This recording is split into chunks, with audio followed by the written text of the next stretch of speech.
हम पहले ही विवर्तन प्रयोग में निम्निष्ट की शर्त देख चुके हैं। विवर्तन प्रयोग में उच्चिष्ट के लिए गणितीय शर्त क्या है, आइए जानते हैं। यहां हम एक और स्थिति पर चर्चा करेंगे। इस स्थिति में लेंस L एकत्रित करता है कोण थीटा डैश पर विवर्तन किरणों को और उन्हें पर्दे पर एक बिंदु P2 पर फोकसित करता है। AM किरण लंबवत है BL के। हम थीटा डैश को लेते हैं ऐसे कि BM = 3 लैम्डा अपॉन 2, अर्थात sine theta dash = 3/2 lambda upon D। चौड़ाई AB के 3 बराबर भाग लेते हैं। इस प्रकार AX = XX dash x dash B। ये आसानी से देखा जा सकता है कि पथांतर किरणों AP2 और XP2 के बीच बराबर होता है लैम्डा अपॉन 2 के। अतः ये विनाशी व्यतिकृत होते हैं P2 पर। इस प्रकार यह देखा जा सकता है कि झिरी पर आपतित तरंगाग्र के भाग AX पर प्रत्येक बिंदु के संगत भाग XX डैश में एक ऐसा बिंदु होगा कि उनसे बिंदु P2 तक जाने वाली किरणों का पथांतर लैम्डा अपॉन 2 होता है और इस प्रकार विनाशी व्यतिकरण करते हैं।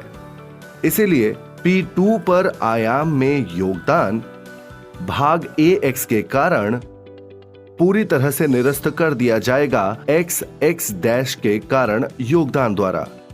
केवल भाग X डैश B का तरंगाग्र AB पर तीव्रता में कुछ योगदान देगा P2 की। तो P2 पर हमें विवर्तित तीव्रता में एक उच्चिष्ट प्राप्त होता है, जिसे फ्रॉनहोफर विवर्तन में एकल झिरी द्वारा प्रथम उच्चिष्ट कहा जाता है। प्रथम उच्चिष्ट के लिए शर्त इस प्रकार दिया जाता है: sine theta dash = BM upon AB = XY upon AX = 3 lambda upon 2D।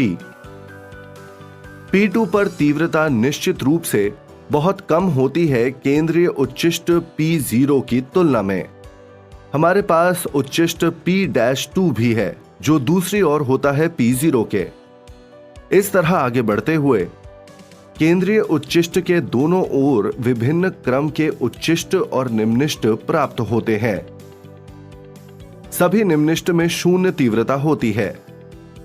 क्रमागत क्रमों के उच्चिष्ट की तीव्रताएं तेजी से कम होती हैं।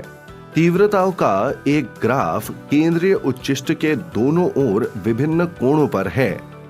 निम्निष्ट के लिए समीकरणों से व्यापक बना सकते हैं sine theta m = m lambda upon D, जहां m = 1, 2, 3 और इसी तरह आगे भी। और उच्चिष्ट के लिए sine theta m = m + ½ × lambda upon D, जहां m = 1, 2, 3 और इसी तरह आगे भी।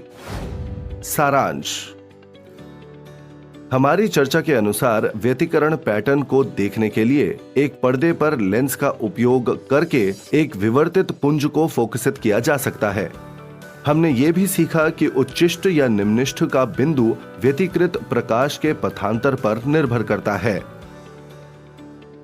और अंत में हमने चर्चा की कि जैसे ही हम केंद्रीय उच्चिष्ट से दूर जाते हैं, उच्चिष्ट की तीव्रता कम हो जाती है।